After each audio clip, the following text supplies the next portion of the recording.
do when you come to a red light? Well, you stop, of course. That red light serves as a cue that there could be traffic coming from the cross direction. Well, today I want to talk about writing cues, things that you observe that get you writing.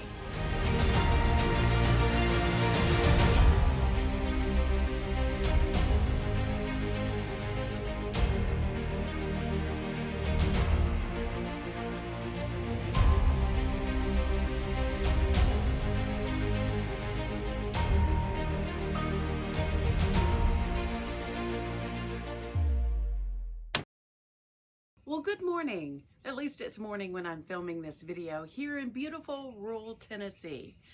If we haven't met before, I'm Dr. Denis'Thomas. I'm the author of the book Write: How to Use the Right Method to Draft a Book in 100 Days. And I'd like to share some of that with you today. Today we're talking about cues to get you writing. Did you know that you make more than 35,000 decisions a day? It's why at the end of the day we're tired and we have less willpower. What I want to invite you to do today is to make some of those writing decisions in advance so that when you're writing you can focus on the writing and not use your brain power for decisions that could have already been made. Here's the first one. When do you write? If you haven't yet picked a consistent time every day when you write, consider doing that now.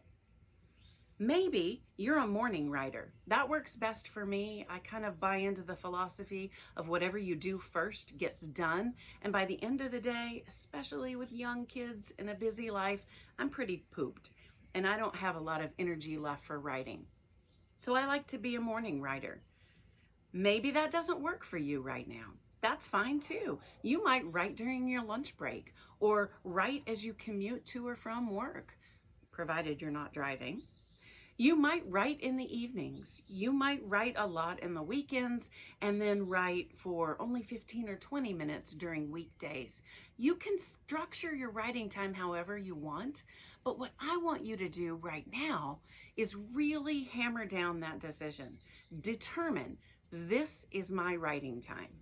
My writing time is about 7:15 to 7:45-ish every day.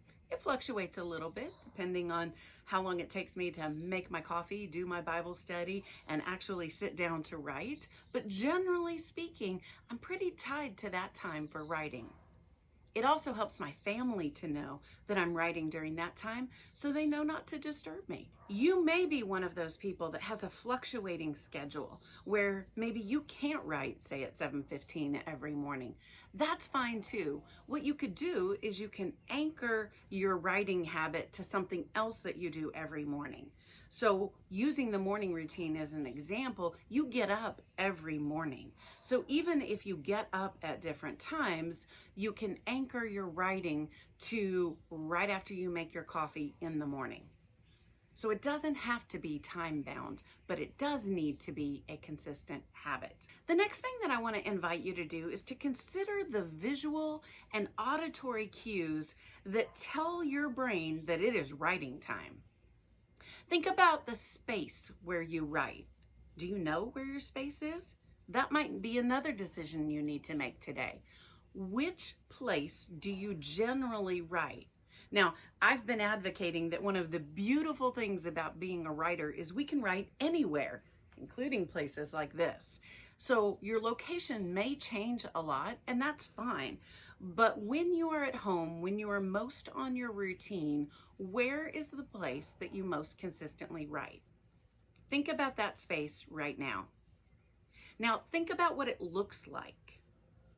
Are there things in that space that will cue you that it is time to write? For me, one of my most important cues is coffee.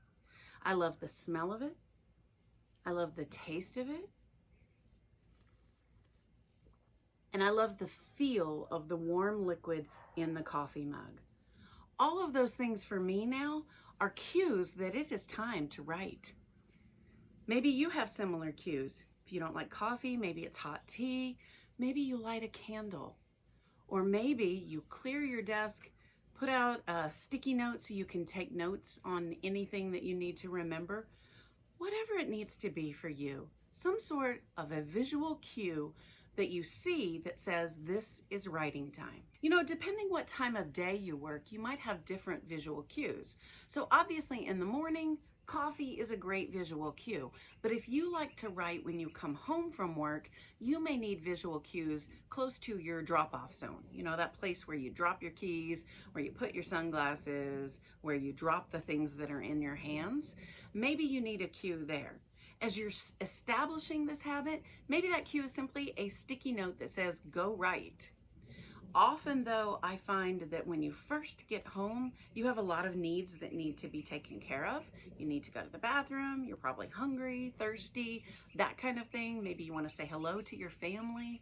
And so I might encourage you to take care of those things or allow time and space to take care of those things when you first come home from work, if that happens to be your writing time. If your writing time is in the evening, same thing. Wherever you are in the evening, put those cues around that place. Maybe the place you change into your sleepwear, you have a reminder to go write. Maybe you put your laptop right near your sleepwear so that it's there and available for you when you're ready. Maybe you have a motivational message that you see when you brush your teeth that reminds you, as soon as you've done your get ready for bed routine, it is time to go and get those 500 words in. Again, do whatever works for you. Think about those auditory cues as well.